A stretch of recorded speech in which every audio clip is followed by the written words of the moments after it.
ব্যতীত হৃদয় নিয়ে আপনারা সকলে অবগত আছেন যে বাংলাদেশের তিনবারের সাবেক প্রধানমন্ত্রী দেশনেত্রী বেগম খালেদা জিয়া আজকে তাকে চির বিদায় দেওয়া হয়েছে। তিনি তার স্বামীর কবরের পাশেই চির নিদ্রায় শায়িত হয়ে গেলেন। সারা দেশের কত লক্ষ মানুষ জানাজায় গেছে এটা আপনি হিসাব করে শেষ করতে পারবেন না। এতটুকু শুধু বলতে চাই, এই বাংলাদেশের 54 বছরের ইতিহাসে এত বড় জানাজা হয় নাই। এত মানুষের ভালোবাসা, এত মানুষের দোয়া বাংলাদেশের কোনো ব্যক্তি পায়নি যেটা পেয়েছেন বেগম খালেদা জিয়া। আল্লাহর কাছে দোয়া করি, আল্লাহ আজকে আমাদের তিনবারের সাবেক প্রধানমন্ত্রী দেশনেত্রী বেগম খালেদা জিয়াকে আমরা বিদায় দিয়েছি। মালিক তার জীবনের সমস্ত ত্রুটিগুলোকে আপনি মাফ করে দেন। আল্লাহ যেন তার কবরকে জান্নাতের বাগান বানায় দেন। জোরে বলেন আমিন। সারা দেশের লক্ষ লক্ষ মানুষ চোখের পানি দিয়ে তাকে বিদায় দিল।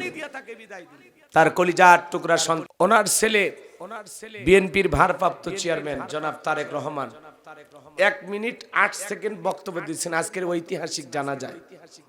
তিনি, আমরাও যেরকম জানাজার নামাজের দাঁড়িয়ে তাদের আত্মীয় স্বজন যেভাবে যে ব্যক্তি মারা যায় তার পক্ষ নিয়ে একজন দাঁড়িয়ে বলে, ভাই আমার পিতামাতা, আমার মা মারা গেছে বা আমার বাবা মারা গেছে, আপনারা যদি আমার বাবার কাছে কিছু পেয়ে থাকেন, আমার বাবা যদি কারো কাছে ঋণ করে থাকে বলবেন, আমি পরিশোধ করে দেব। আমরা যেরকম গাঁও গ্রামে জানাজা হলে, গ্রাম অঞ্চলে শহরে হলে বলি না, তো এরকম বিএনপির ভারপ্রাপ্ত চেয়ারম্যান জনাব তারেক রহমান বললেন যে আজকে যেই ব্যক্তির জানাজা এসেছেন এই মরহুমা বেগম খালেদা জিয়া, তার বড় ছেলে আমি জনাব তারেক রহমান।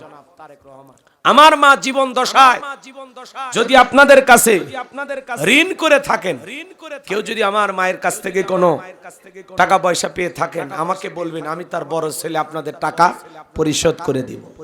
আর আমার মা জীবন দশায় যদি আপনাদের কাছে কোনো ভুল করে থাকে, কোনো কথায় যদি আপনারা কষ্ট পেয়ে থাকেন, আমার মাকে আপনারা ক্ষমা করে দিবেন। এই কথা বলে তিনি বসে পড়লেন জনতাকে সালাম দিয়ে। আমি চিন্তা করলাম যে একজন মানুষ কিভাবে এত অল্প সময়ে বক্তব্য শেষ করলেন এবং 2-1 মিনিটের কথায় হাজারো মানুষকে কাঁদাইলেন। আজকে তার মাকে কবরে শায়িত করার জন্য সে নিজে কবরে নামছেন। নিজের মাকে কবরে শায়িত করে অঝরে চোখের পানি ছেড়ে দিয়া কান্না করলেন জনাব তারেক রহমান। মায়ের লাশটা সামনে রেখে আল্লাহর কোরআন তেলাওয়াত করেছেন। আল্লাহু আকবার বলেন। এরকম সন্তান আমরা আশা করি যে আমি মারা গেলে আমার ছেলে অথবা আমার সন্তান যারা থাকবে তারা যেন আমার লাশের পাশে বসে কোরআন তেলাওয়াত করে, কারণ সন্তানের দোয়া আল্লাহ কবুল করবে। কথা বলেন ঠিক কিনা? তো বেগম খালেদা জিয়া এদিক দিয়েও ভাগ্যবান একজন নারী। লক্ষ লক্ষ মানুষ তার জানাজায় গিয়েছেন, দোয়া করেছেন, আবার তার সন্তান তার লাশের পাশে বসে চোখের পানি ছেড়ে দিয়ে কান্না করেছেন, কোরআন তেলাওয়াত করে জনাব তারেক রহমান মায়ের জন্য আল্লাহর কাছে দোয়া করেছেন। আজকের জানাজার দৃশ্য আপনারা সবাই দেখেছেন। বাংলাদেশের স্মরণকালের ঐতিহাসিক একটি জানাজা বেগম খালেদা জিয়ার জানাজা, যে জানাজায় দেখেছেন আপনারা বাংলাদেশের ইসলামিক আলোচক সকলের পরিচিত মুখ ডক্টর মিজানুর রহমান আজহারী ভাই, তিনিও জানাজায় উপস্থিত হয়েছেন। আল্লামা মামুনুল হক শাইখুল হাদিস ইবনে শাইখুল হাদিস, তিনিও জানাজায় উপস্থিত হয়েছেন। বাংলাদেশের দলমত নির্বিশেষে লক্ষ লক্ষ আলেম ওলামা এই জানাজায় উপস্থিত হয়েছেন। শুধু কি তাই, ডক্টর মিজানুর রহমান আজহারী ভাই বেগম খালেদা জিয়ার লাশের খাটিয়া নিজের কাঁধে বহন করেছেন।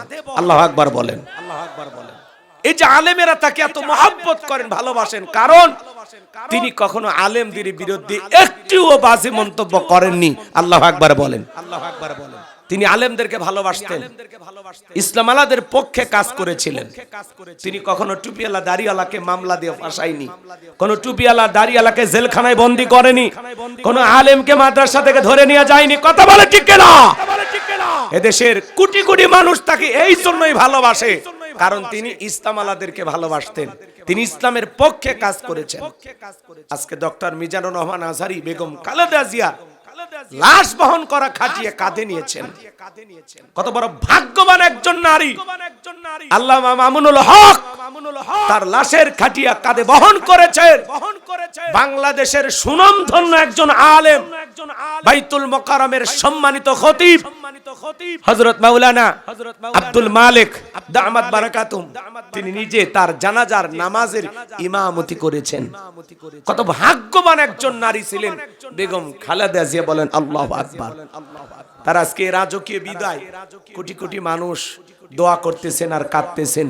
এই দোয়া, এই আবেগ, এই ভালোবাসা কয়জনের ভাগ্যে জোটে? কথা বলেন ঠিক কি না? আসলে দলমত নির্বিশেষে এই দেশের মানুষ যে তাকে ভালোবাসতেন, এটাই তার প্রমাণ, এটাই তার বহির প্রকাশ। কথা বলেন ঠিক কি না? আমরা আমাদের হৃদয় থেকে তার জন্য দোয়া করি। আল্লাহ, দেশ নেত্রী, আপসীন নেত্রী বেগম খালেদা জিয়াকে আপনি শেফা, আল্লাহ তাআলা তার কবরটাকে জান্নাতের বাগান বানায় দেন। জোরে বলুন আমিন। আরেকটু জোরে বলুন আমিন। তার জীবনের সমস্ত ত্রুটিগুলোকে আল্লাহ মাফ করে দেন। চিল্লা বলুন আমিন। এতদিন তার সুস্থতা কামনার জন্য আমরা দোয়া করেছিলাম। আজকে তিনি বিদায় নিয়েছেন। আমরা তার রুহের মাগফিরাত কামনায় আল্লাহর কাছে দোয়া করি, আল্লাহ যেন তার এই বান্দিকে মাফ করে দেন। জোরে বলেন আমিন। আরেকটু জোরে বলুন আমিন। চলুন আমরা আলোচনা শুরু করছি ব্যথিত হৃদয় নিয়ে। আমি কথা বলবো পবিত্র কোরআনুল কারীমের ছোট্ট একটি সূরা, সূরাটির নাম কাউসার। মোট আয়াত আছে 100। পবিত্র কোরআনুল কারীমের 108 নম্বর সূরা। মোট আয়াত আছে 3টি, রুকু আছে 1টি। বিশ্ব নবীর মক্কার জিন্দেগিতে আল্লাহ রাব্বুল আলামিন এই সূরাটি নাজিল করেছেন। সকলেরই জানা সূরা। অনেকে ভাবতেছেন হুজুর এই সূরা থেকে ওয়াজ করবেন, যদি জানতাম আপনার মাহফিলে আসতাম না। এরকমটা ভাববেন না। বলেন তো বাজান, পরিচিত পথে পথ চলা সহজ না কঠিন? একটু কথা বলা লাগবে। ঘুমাইছেন? পরিচিত পথে পথ চলা সহজ না কঠিন? পরিচিত মানুষের সাথে কথা বলে ভালো লাগে না খারাপ লাগে? পরিচিত মানুষের সাথে কথা বলে যেমন ভালো লাগে, পরিচিত পথে চলতে যেমন ভালো লাগে, বক্তা যদি পরিচিত আয়াত বা সূরা থেকে আলোচনা করে সেইটা শুনলে আরো বেশি ভালো লাগবে। কারণ এই সূরাটি আপনাদেরও মুখস্থ আছে। হয়তোবা সূরা কাউসারের তাফসীর আপনারা যেভাবে জানেন, আমি হয়তোবা সেভাবে জানি না। আজকে আমি যেভাবে বলবো হয়তোবা আপনারা এভাবে শোনেন না। কথা আছে, এক একটা ফুলের এক একটা সুঘ্রাণ। কথা বলেন ঠিক কি না? এজন্য আসুন আপনাদের দোয়া নিয়ে, আল্লাহ পাকের দয়া নিয়ে আমি আলোচনা শুরু করছি। কষ্ট হচ্ছে আপনাদের? তাহলে সূরার নাম কাউসার। জোরে বলেন কি নাম? কোরআনুল কারীমের 108 নম্বর সূরা। মোট আয়াত 3টি, রুকু আছে 1টি। বিশ্বনবীর মক্কার জিন্দেগিতে আল্লাহ রাব্বুল আলামিন এই সূরাটি নাজিল করেছেন। সবাই একটু জবান ছেড়ে মহব্বত আর ভালোবাসা নিয়ে, দরদ নিয়ে আল্লাহর কোরআন তেলাওয়াত করুন। আউযু বিল্লাহি মিনাশ শাইতানির রাজিম। বিসমিল্লাহির রহমানির রহিম। বিতাড়িত মুরদাদ শয়তানের কাছ থেকে আল্লাহ পাকের কাছে আশ্রয় প্রার্থনা চাচ্ছি। পরম করুণাময় অসীম দয়ালু আল্লাহ তাআলার নামে শুরু করছি। ইন্না আ'তাইনাকাল কাউসার ফাসাল্লি লিরাব্বিকা ওয়ানহার ইন্না শানিয়াকা হুয়াল আবতার। আল্লাহু আকবার। যে কোনো আয়াত বা সূরার তাফসীর করতে হলে কোন প্রেক্ষাপটে কোন সময় আল্লাহ তাআলা সেই সূরাটি বা আয়াতটি নাজিল করেছেন, সেই নাজিলের প্রেক্ষাপট জানার দরকার আছে না নাই? আরবিতে বলা হয় শানে নজুল। যদি শানে নজুল আলোচনা করা হয় তাহলে তাফসীর বুঝতে সহজ হয়। তাহলে আল্লাহ তাআলার হাবিবের উপরে কোন সময় কোন প্রেক্ষাপটে এই সূরাটি নাজিল করেছেন আল্লাহ তাআলা, একটু জানার দরকার আছে না নাই? জোরে বলেন, দরকার আছে না নাই? ভাই একটু আওয়াজ দিয়ে সহযোগিতা করবেন। আমি করব আওয়াজ, আপনারা দেবেন আওয়াজ, জবাব দিবেন ঠিক ঠিক। আলোচনা হবে কমপ্লিট। শ্রোতাদের স্পিরিটেই বারে বক্তার হিট, আলোচনা হবে জায়গা মতো ফিট। আগে বলতাম কিছু আজ প্যান্ডেলে, কিছু আজ অ্যাঙ্গেলে। এখন আর অ্যাঙ্গেলে না, যা বলবো সব ডাইরেক্ট। অ্যাঙ্গেলে বলার দিন শেষ, ডাইরেক্ট বলার বাংলাদেশ। কথা বলেন ঠিক কি না? একটু আওয়াজ দিয়ে সহযোগিতা করেন। পারবেন তো ইনশাআল্লাহ? লিল্লাহি তাকবীর। তাহলে সূরার নাম বলবো, কষ্ট হবে না? একটু ধৈর্য নিয়ে আপনারা থাকেন। এই 12:30 একটার মধ্যে আমরা প্রোগ্রাম শেষ করে দেব এর বেশি আপনাদেরকে জ্বালাবো না। একটু ধৈর্য নিয়ে আমার কথা শোনেন। সারা রাত শুনবেন না, অনেক আবেগ আপনার। ঠিক আছে, সম্মানিত ভাইয়েরা আমার, নবীজির প্রিয় সাহাবী হযরতে আনাস রাদিয়াল্লাহু তাআলা আনহু বলেন, নবীজি খাবার হাতিমে হেলান দিয়া বসা। আমি তাকায় দেখি নবীজির মনটা ভীষণ খারাপ, মুখটা মলিন, চোখের কোনা দিয়া অশ্রু ঝরতেছে। হযরতে আনাস ডেকে বলেন, কিছুটা সময় অতিবাহিত হয়ে যাওয়ার পরে আমি তাকায় দেখি আমার নবীজি মুস্কি মুস্কি হাসতেছেন। বলুন সুবহানাল্লাহ। হযরতে আনাস ডেকে বলেন, নবী গো, এই মাত্র দেখলাম মনটা খারাপ, মুখটা মলিন, চোখের কোনা দিয়ে অশ্রু ঝরতেছে, আবার কেনই বা মুস্কি মুস্কি হাসেন? আমার নবী কেন কাঁদেন, কেন হাসেন? এর পেছনে রহস্য আছে না নাই? নবীজির কান্না করার কারণ হলো নবীজির কলিজার টুকরা ছেলে সন্তানগুলো জন্ম নেয়, আর এক এক ছেলে সন্তানগুলো মারা যায়। আবুল কাসেম মারা যায়, আবু তাহের মারা যায়, ইব্রাহিম মারা যায়।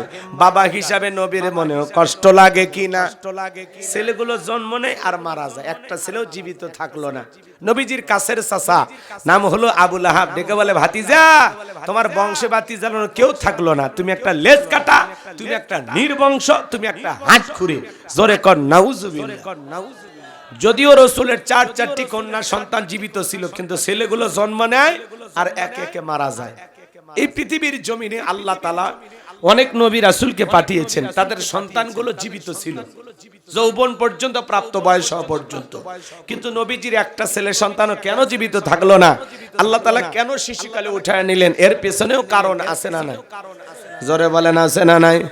আমার ভাইয়েরা, নবীজির ছেলে সন্তানগুলো আল্লাহ তাআলা কেন শিশুকালে উঠায় নিলেন? কেন একটা ছেলেও জীবিত থাকলো না? এর পেছনে কয়টি কারণ আছে, একটু জানার দরকার আছে না নাই? নবীজির ছেলে সন্তানগুলো শিশুকালে বিদায় নেওয়ার পেছনে কারে বলেন কয়টি? নবীর উম্মত হিসেবে জানতে মনে চায় না যে আল্লাহ তার রসুল আকরাম সাল্লাল্লাহু আলাইহি সাল্লামের ছেলে সন্তানগুলোকে কেন শিশুকালে উঠিয়ে নিলেন? একটা ছেলেও কেন জীবিত থাকলো না? এর পিছনে কি রহস্য, কি সেই 3টি কারণ? কারা কারা শুনবেন একটু হাত তুলে দেখান তো দেখি। লিল্লাহি তাকবীর। হাত নামান আমার ভাইয়েরা। কি সেই 3টি কারণ যদি আমি বলতে চাই, 3 নাম্বার আয়াতের আলোচনা করা লাগবে। আমি কি 1 নাম্বার আয়াত বাদ দিয়ে 3 নাম্বারে যাব? আস্তে আস্তে শুরু করা যাক, ধৈর্য নিয়ে আলোচনা শুনবেন ভাইয়েরা আমার। আমি গুনাহগার যে কথা বলতে চাই, একে তো সন্তান হারানোর ব্যথা, অন্যদিকে আপন মানুষদের সমালোচনা, আবার সাহাবায়ে কেরাম যারা ইসলাম ধর্ম গ্রহণ করে, কাফের বেঈমান তাদের উপর নির্যাতন জুলুমের স্টিম রোলার চালায়।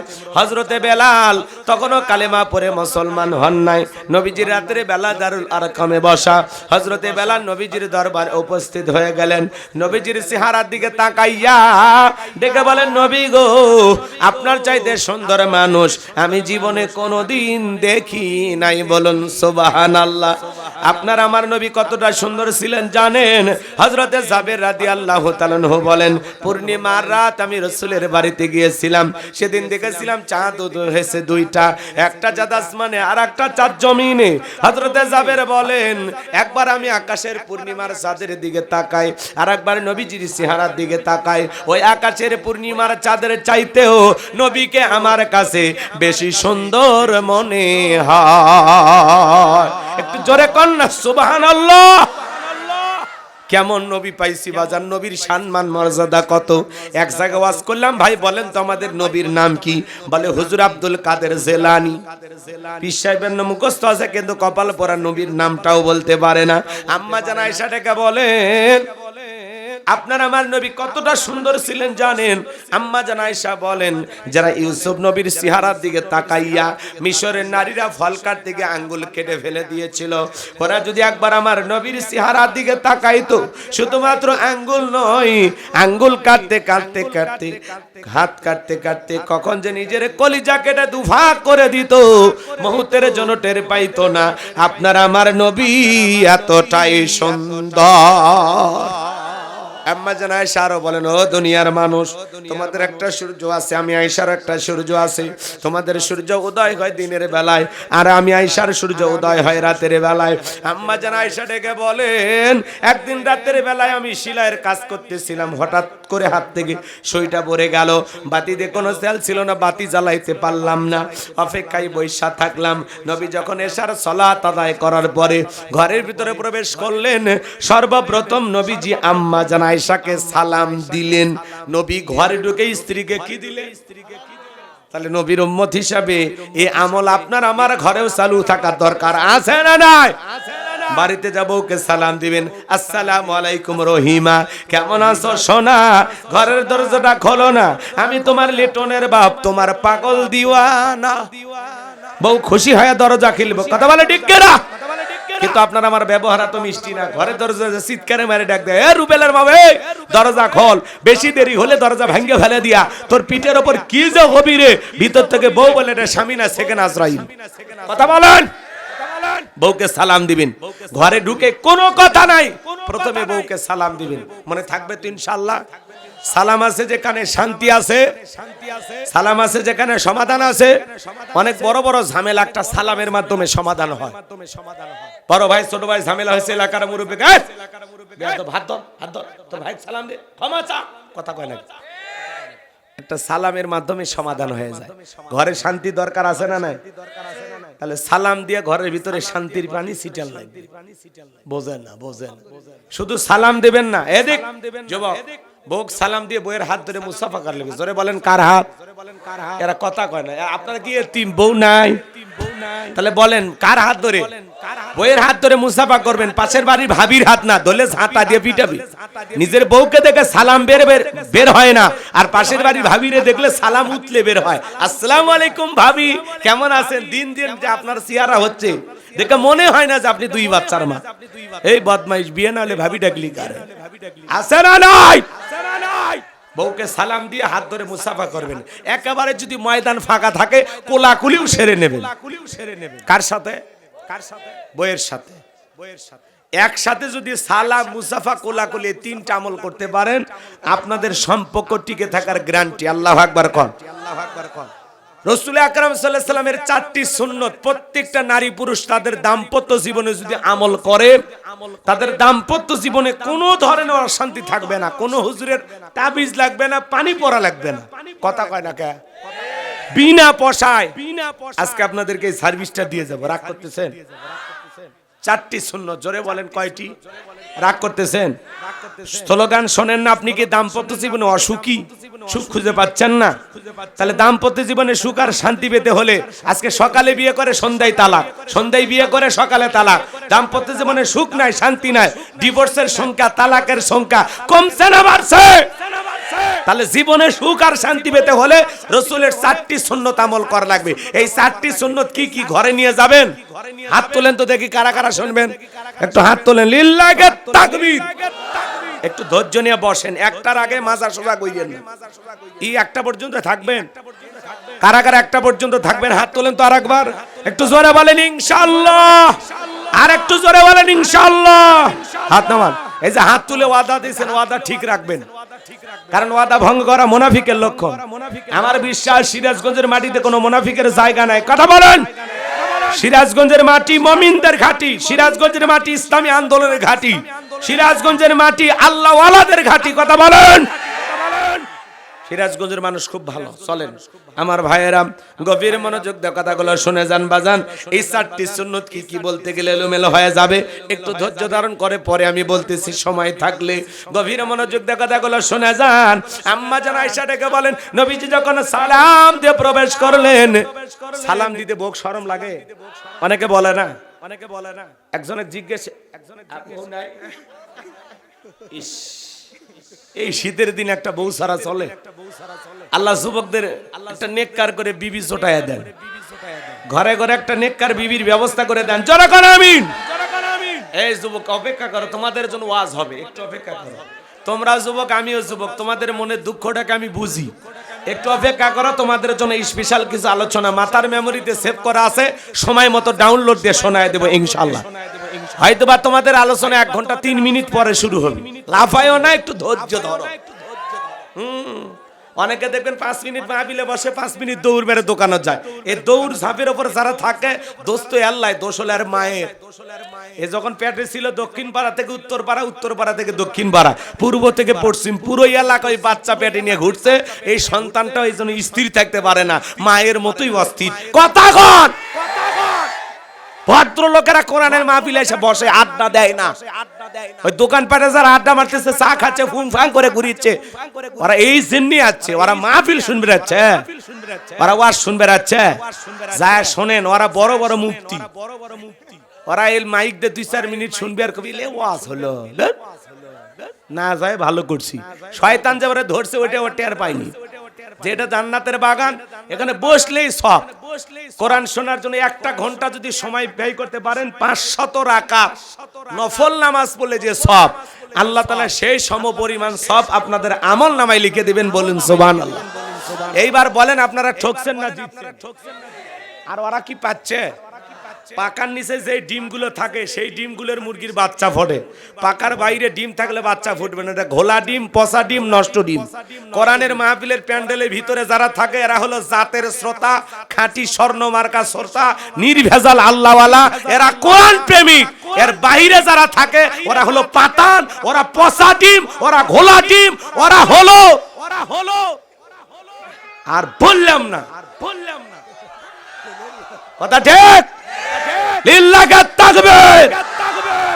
হ্যাঁ, কোরআনের মাহফিলে এসে দোকান পেটে ঘরো, জিনিস কিনতে মন চাইছে, খাইতে মন চাইছে, বেটা কিনে চলে আয়, আমরা সাথে একসাথে খাই। ওখানে দাঁড়ায়া কি খাইতিছো? আল্লাহ হেদায়েত দান করুন। এই পাতারের মধ্যে হাঁটে হাঁটে, এটি শীতের দিনে 1 কিলো হাঁটে নিয়ে আসলেন। হ্যাঁ, কি কষ্ট করে মাহফিলে আসলাম, আর আপনি একটু বাদাম ফাটাচ্ছেন। তাড়াতাড়ি আসেন বাদাম নিয়ে। রাগ করতেছেন আপনারা? এর পরেও যারা কোরআনের মাহফিলে আসবে না, ওই সত্যি কপাল পোড়া, আর ভাগ্যে কোরআন শোনার আল্লাহ লেখে রাখেনি। কথা কন, লিল্লাহি তাকবীর। তাহলে বিয়ে করছেন, বউ আছে, সালাম দিছেন, দেবেন। অনেকে বলতেছে বউ সালাম দিদিকে শরম লাগে, বউ সালাম দিদিকে শরম লাগে। আপনি বিয়ে করে 3টা সন্তানের বাবা হয়ে গেলেন, আপনার শরম লাগে না? বউ সালাম দিদিকে শরম লাগে। এটা শরম না শয়তানি? কারণ আপনার শরম বেশি হলে আপনার বউয়ের তো বাদ চাওয়ারই কথা না। কথা বলেন। প্রথম বউ সালাম দিলে বউ চমকে উঠতে পারে, কারে সালাম দিলা? তখন বলবেন শেফালির মা, তোরেই সালাম দিলাম। বউ তখন বলতে পারে, আজকে আবার কোন হুজুরের মুরিদ নিয়ে বাড়িতে ঢুকলা, সেদিনই তুমুকের গাছের কলা চুরি করলা। 2-4 দিন দিতে দিতে অভ্যাসে পরিণত হবে, প্রথম টিটকারি মনে করবে। মানিয়ে নেন, ঘরের বউ তো। ছোট ছোট বাচ্চাদেরকেও সালাম দিবেন, রাস্তাঘাটে যারা দেখবেন তারাই সালাম দিবেন। এক মুসলমান আর এক মুসলমানের গৃহে প্রবেশ করতে হলে সালাম দিয়ে প্রবেশ করবেন, রুবেল রুবেল বলে বাড়ির মধ্যে ঢুকবেন না। কথা কন। সূরা নূরের 27 নম্বর আয়াতে আল্লাহ স্পষ্ট বলেছেন, মুমিনদার ইমানদার যারা আছেন ভালো করে শুনবেন। কারো বাড়িতে ঢুকতে হলে কি দেওয়া লাগবে? সালাম দেওয়া লাগবে, অনুমতি নেওয়া লাগবে, তারপরে ভিতরে প্রবেশ করতে হবে। সালাম না দিয়া, অনুমতি না নিয়ে প্রবেশ করা যাবে না, জায়েজ নাই। কথা বুঝছেন?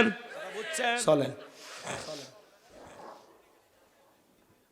আমার ভাইয়েরা, হৃদয়ের কান পেতে কথাগুলো শুনে যান বাজান।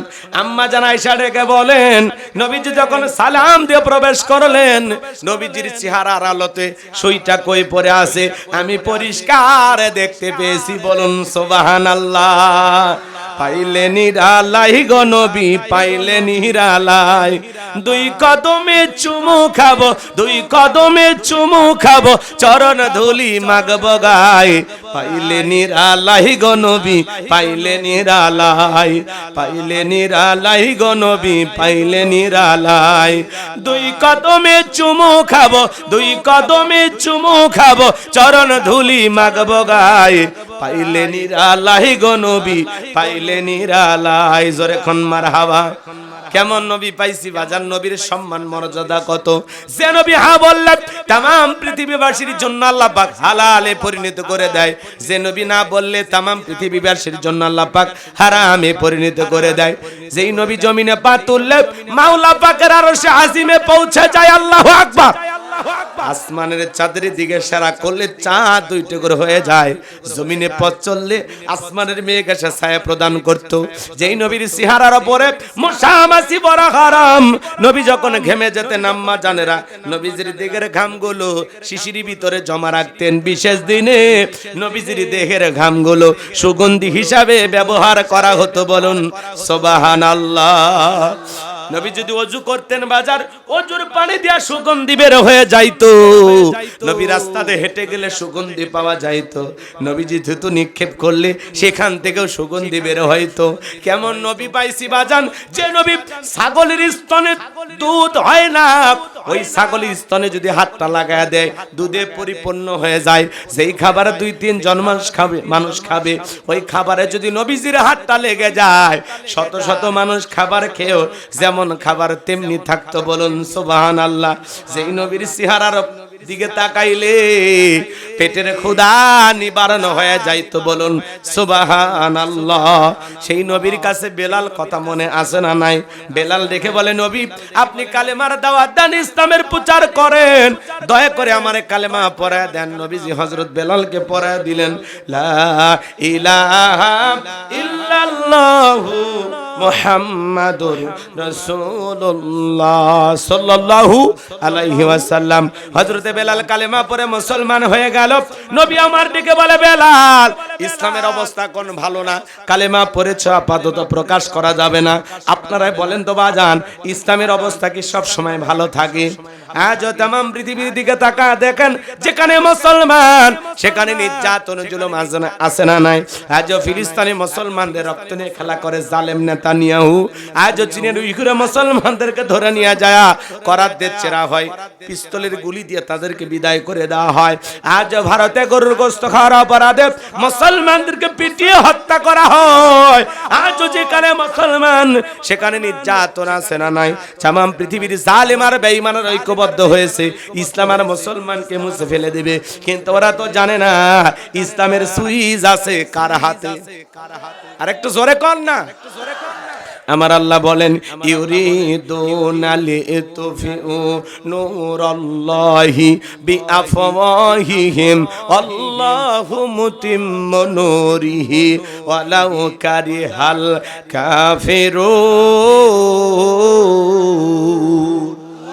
সূরা সাফ আয়াত নাম্বার 8। আমার আল্লাহ রাব্বুল আলামিন জানিয়ে দিলেন কাফেররা চায় মুখের ফুৎকারে দিনের আলোকে, কোরআনের আলোকে, ইসলামের আলোকে নিভায়ে দিতে। আমার আল্লাহ ডেকে বলেন, আল্লাহু মুতিম্মু নূরিহি, এই জমিনে দিনের আলোকে, ইসলামের আলোকে, কোরআনের আলোকে আমি আল্লাহ রাব্বুল আলামিন প্রতিষ্ঠিত করে ছাড়ব। যদিও কাফের বেঈমানদের অন্তরে যত ধরনের জ্বালা যন্ত্রণা হোক না কেন, বলুন আল্লাহু আকবার। ইসলাম ছিল, ইসলাম আছে, ইসলাম থাকবে। ইসলামকে থামিয়ে দিতে আসবে যারা, নমরুদ ফিরাউনের মতো বিদায় হবে তারা। এই জমিনেও যারা মুসলমানের রক্ত নিয়ে খেলা করেছিল আছে। এক কথা বলা লাগবে কেন? রাগ করতেছেন? শাপলা চত্বরে রাতের আধারে আলেমদেরকে হত্যা করেছিল। এদেশের সোনার মানুষদেরকে মিথ্যা মামলা হামলা দিয়ে জেলখানায় বন্দী করে ফাঁসির দড়িতে ঝুলিয়ে দিয়েছিল। হাজার হাজার মানুষের বিরুদ্ধে, লক্ষ লক্ষ মানুষের বিরুদ্ধে মিথ্যা মামলা হামলা দিয়ে জেলখানায় বন্দী করেছিল। যারা রাতের আধারে আলেমদেরকে হত্যা করেছিল, জুলাইয়ের আন্দোলন অসংখ্য মায়ের বুক খালি করেছিল, যাদের হাতে মুসলমানের রক্ত লেগেছিল, ওরা ক্ষমতার চেয়ে রেখে পালিয়ে গেছে। কথা বলে ঠিক না? আছে আছে। মাঝে মাঝে ওই দেশ থেকে মিস কল মারে, কয়েমে দেশের কাছে এসে শর্ট করে ঢুকবেন তো বের হলেন কেন? কথা কন। আপনি পালিয়ে কেন গেলেন? আপনিও নেত্রী, ইনিও নেত্রী। একজন জীবন দিল, ঠিক মতো চিকিৎসাও নিতে দিলেন না, নিজের হাতে জেলখানায় বন্দী করে রেখেছিলেন। 3 বারে প্রধানমন্ত্রী, একবারও মায়া হইল না। কি নির্যাতন করেছিলেন। আজকে আপনার জন্য তো তার এই জীবনের এই পরিণতি। হাতগুলো সোজা করতে পারতো না, জেলখানায় তার দেহের ভিতরে পয়জন ঢুকানো হয়েছে। এই কারণে আল্লাহর বান্দি ধীরে ধীরে মৃত্যুর দিকে চলে গেছেন। আজকে ওই পার থেকে উনি বার্তা দিচ্ছেন, হ্যাঁ বেগম খালেদা জিয়া মারা গেছে আর উনি ওই পার থেকে শোক বার্তা দিচ্ছে। এই শোক প্রকাশ করা মানে কি ফাজলামি করা না? হ্যাঁ, আপনি নিজে জেলখানায় বন্দী করলেন, দেশের বাইরে চিকিৎসাও নিতে দিলেন না, এখন আপনি তার বিরুদ্ধে শোক প্রকাশ করতেছেন। হ্যাঁ, অনেকে বলতেছে এটা পজিটিভ। কিসের পজিটিভ? এটা হলো কাটা গায়ে লবণের ছিটিয়া। উনি যদি ভালোবাসতেন তাহলে না বোঝা যায়, উনি তো ভালোই বাসেননি, ওনাকে সহ্যই করেননি, জেলখানায় বন্দী করেছিলেন, কথা বলেন, নির্যাতন জুলুম করেছিলেন বেগম খালেদা জিয়ার উপরে। আর আজকে শোক বার্তা দিয়ে ফেসবুকে পোস্ট করেন। হ্যাঁ, কথা বলেন নাকি আপনারা? উনি বলতেছে একটা দেশের অপরিণীয় ক্ষতি হলো, ক্ষতি আপনি কম করেননি, কথা বলেন। মিশাই এগুলো পোস্টস করিয়েন না, ওই দেশে আসেন, চুপচাপ থাকেন, যতদিন মন চাই থাকেন, দেখি তো কতদিন আপনি থাকতে পারেন আমাদেরকে সারা। কথা কন, রাগ করতেছেন, করলে আমার আপত্তি নাই। নিজেদের তৈরি করা ট্রাইব্যুনালে আজকে নিজের নামে ফাঁসি রায়, জনগণ শুনে মিষ্টি খায়, কথা কন ঠিক কিনা? যারা ট্রাইব্যুনাল গঠন করে আল্লামা সাইদি হুজুরকে মৃত্যুদণ্ডের রায় দিয়েছিল, আজকে নিজেদের তৈরি করা ফাঁদে নিজেরাই আসামি, কথা কন। রাগ করেন, এটা কার খেলা, কার ফয়সালা? আপনার কি মনে হয় বেগম খালেদা জিয়ার যে ঐতিহাসিক জানাজা হয়ে গেল, আপনি আসেন, আমার মনে হয় না বাংলাদেশের এতগুলো মানুষের দোয়া আপনার ভাগ্যে জুটবে, কথা বলেন। এদেশের মাটিতে আপনার কবর হবে কিনা এটাও এখনো সন্দেহ, কথা বলে ঠিক কিনা? আর আপনি ফেসবুকে পোস্ট দেন বেগম খালেদা জিয়ার জন্য, আপনার দোয়া লাগবে না, কথা বলেন। আপনি অনেক কষ্ট দিয়েছেন, পারলে আল্লাহর কাছে ক্ষমা চান, কথা বলেন ঠিক কিনা? ওনারা বলতেছেন অনেকেই, আজকে অনেকেই বলতেছেন, লেখালেখি করতেছেন যে খালেদা জিয়ার মৃত্যুর জন্য শেখ হাসিনাই দায়ী, কারণ জেলখানায় ওনার উপরে অনেক নির্যাতন করা হয়েছে। আপনারা দেখেছেন না, কয়েকদিন আগে সেনাগঞ্জে গেছে, হাতগুলো সোজা করা দেখছেন? দেখতে পারেন নাই, হাতগুলো এরকম বেঁকা। আহারে, একটা মানুষের কতটা কষ্ট দিলে, কতটা নির্যাতন করলে হাতগুলো এরকম বেঁকা হয়ে যায়, আপনি বুঝতে পারতেছেন? কোন ঔষধ, এত ডাক্তার, এত চেষ্টা, এত ঔষধ, দেশ বিদেশি মেডিকেল টিম গঠন করানো হলো, তারপরে সব চেষ্টা ব্যর্থ করে আল্লাহর বান্দি চলে গেল। এটা তো দুনিয়ার নিয়ম, কেউ থাকবে না, সবাই চলে যাবে। রাগ করতেছেন আপনারা? আর উনি ওই পার থেকে আমাদেরকে শোক বার্তা দিচ্ছেন আপনার জন্য, মানে আমরা বসে আছি। আসেন, যে জানাজাটা হইছে, আপনি পারলে মইরা এরকম একটা জানাজা করে আমাদেরকে দেখাই, কথা কন। এত মানুষের দোয়া আমার মনে হয় না ওনার ভাগ্যে জুটবে, কথা কন। জুটবে? এই দেশে ওনার কবরও হবে কিনা এটা নিয়ে এখনো সন্দেহ, কথা বলেন ঠিক কিনা? এজন্য মাঝে মাঝে উনি যখন মিস কল দিয়ে কয় আমি দেশের কাছে আছি, শর্ট করে ঢুকবো, আমরা বলি আপনি আসেন। নিষেধ করার দরকার আছে? মেয়ে মানুষ কোন অবস্থায় আছে না আছে দেশের বাইরে, মায়া লাগে না? আপনি আসেন, কথা কন, আসার দরকার আছে না নাই? বউ আইবা, তুমি আইবা গো, সেই দিন আইসা বুবু ক্ষমতা পাইবা না। ও বউ আইবা, তুমি আইবা গো, সেই দিন আইসা বুবু ক্ষমতা পাইবা না। খোঁজ নাই বহবো কাদের কাকার, অবস্থা খারাপ দরবেশ বাবার, হাউন আঙ্কেল এখন সামনে আসে না। নেতা কর্মী সব জেলের ভিতর, বুবু আছে ডরের ওপর, কখন জানি আসে গ্রেফতারি পরোয়ানা। বুবু আইবা, তুমি আইবা গো, সেই দিন আইসা বুবু চেয়ার পাইবা না। ক্ষমতার চেয়ার থেকে নামা সহজ, কিন্তু এই চেয়ারে ওঠা কঠিন, কথা বলে ঠিক কিনা? আসেন, কবে আসবেন? আসেন। রাগ করতেছেন নাকি আপনারা? আমার ভাইয়েরা মন খারাপ করবেন না, চলেন না সামনের দিকে যায়। আমি যে কথা বলতে চাচ্ছিলাম, আমার নবী বলে বেলাল ইসলামের অবস্থা কোনো ভালো না, আপাতত কালেমা পড়েছো, প্রকাশ করা যাবে না। বেলাল ডেকে বলে নবী আমার জীবনের কোনো দাম নাই, আমার মনিপুমায়কে বলেছিলাম উর্তুম্বা ছাগল পেশাব পায়খানা করে দেয়, এই ঘরে থাকতে আমার বড় কষ্ট হয়। ওমায় ডেকে বলে বেলাল উর্তুম্বা ছাগলের দাম আমার কাছে আছে, কিন্তু তোর মতো কালো হাফসি বেলালের দাম আমার কাছে নাই। নবী আপনি শুধু আমাকে দোয়া করে দেন মৃত্যু পর্যন্ত যেন কালেমার পথে টিকে থাকতে পারি। এই কথা বলে হযরতে বেলাল চলে গেলেন। পরের দিন সকালবেলা সূর্য উদয় হয়ে গেছে, অনেকটা বেলা হয়ে গেছে। হযরতে বেলাল দরজা খোলে না। অন্য চাকর যারা আছে নালিশ নিয়ে চলে গেছে ওমায়ের কাছে, যা বলে নেতা এখন পর্যন্ত বেলাল দরজা খোলে নাই, তাই নাকি? বলে হ্যাঁ। চলো ডাক দেই। দরজায় ডাক দেয় বেলাল দরজা খোল। হযরতে বেলাল দরজা খোলে না, জোরে করে ধাক্কা মারছে। যখন দরজা খুলে গেছে তখন এইবার ওমায়ে তাকায় দেখে যেই রাত্রিতে হযরতে বেলাল কালেমা পড়ে মুসলমান হয়েছে, ওই রাত্রিতে একটা উর্দুম্বা ছাগলের কাছে কোনো পেশাব পায়খানা নাই। জোরে কোন মারহাবা। এইবার ওমায়ে ডেকে বলে এ চাকরের দল, বেলালের বিরুদ্ধে মিথ্যা অভিযোগ দাও। তোমরা যখন ঘুমাচ্ছিলে বেলাল তখন ময়লা আবর্জনা পরিষ্কার করেছে, তাকায় দেখো না একটা উর্দুম্বা ছাগলের কাছে কোনো পেশাব পায়খানা নাই। এই কথা বলে ওদেরকে তাড়িয়ে দিয়া এক পা দুপা করে বেলালের কাছে চলে গেলেন। হযরতে বেলাল দেয়ালে পিঠটা লাগাইয়া জিহ্বা নাড়ায়া জিকিরি করতেছে কা। আরেকটু জোরে কর না কাজ। এবার হযরত বেলালকে হালকা করে ধাক্কা মারছে, যখন জবান দিয়ে কালেমার আওয়াজ বের হয়েছে তখন এইবার ওমায়ে ডেকে বলে বেলাল তোর জবান দিয়ে কি শুনলাম, তুমি কি মুসলমান হয়েছো?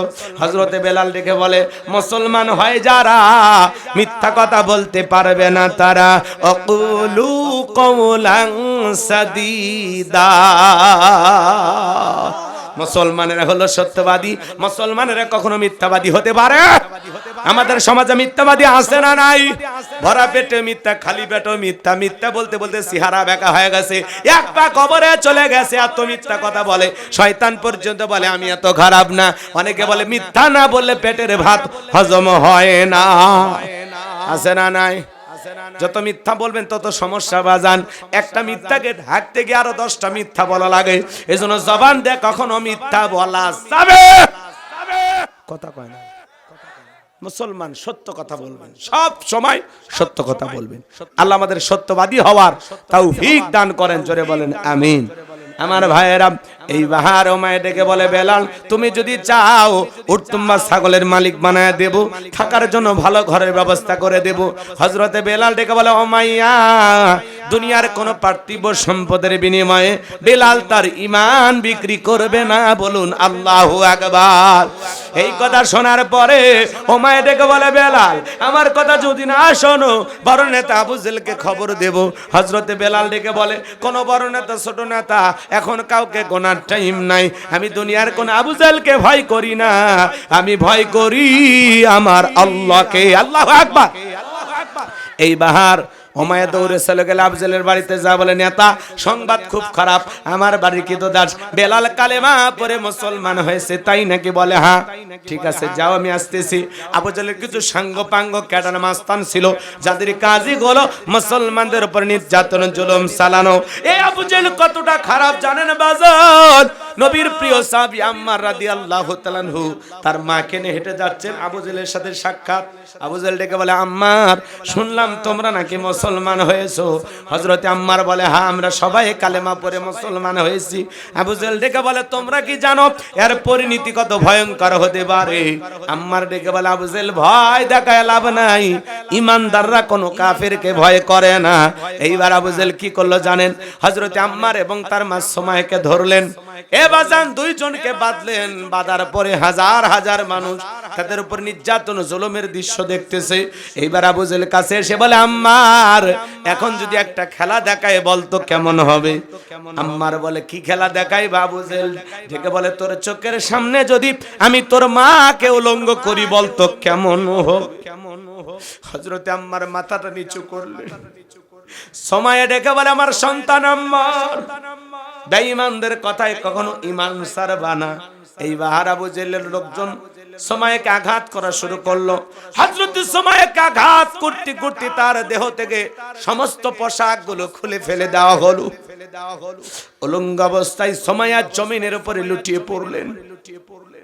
এইবার আবু জেহেল ডেকে বলে, যুবকের দল, আম্মারের মাথাটা উঁচু করে ধরো। হযরতে আম্মারের মাথা যখন উঁচু করা হচ্ছে, হযরতে আম্মার ডেকে বলে, আল্লাহ, এই দৃশ্যটা দেখার আগে জমিন যদি ফাঁক হয়ে যেত তবুও ভালো ছিল।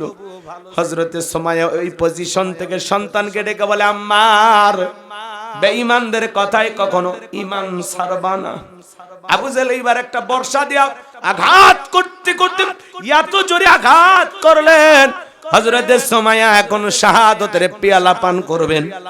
এত জোরে তার লজ্জাস্থানে আঘাত করা হয়েছে, ফিনকি দিয়ে রক্ত বের হতে লাগলো। সুমাইয়া তখন ডেকে বলে, আমার সন্তান আম্মার, আমি আমার নাকের ভিতরে জান্নাতের সুঘ্রাণ পাইতেছি, আমি এখন শাহাদাতের পেয়ালা পান করব। ও আমার সন্তান, আমি আমার মৃত্যুর পূর্বে তোমাকে বলে যাই, বেঈমানদের কথায় কখনো ঈমান ছাড়ব না। ইসলামের প্রথম শহীদ নারী হযরতে সুমাইয়া শাহাদাতের পেয়ালা পান করলেন।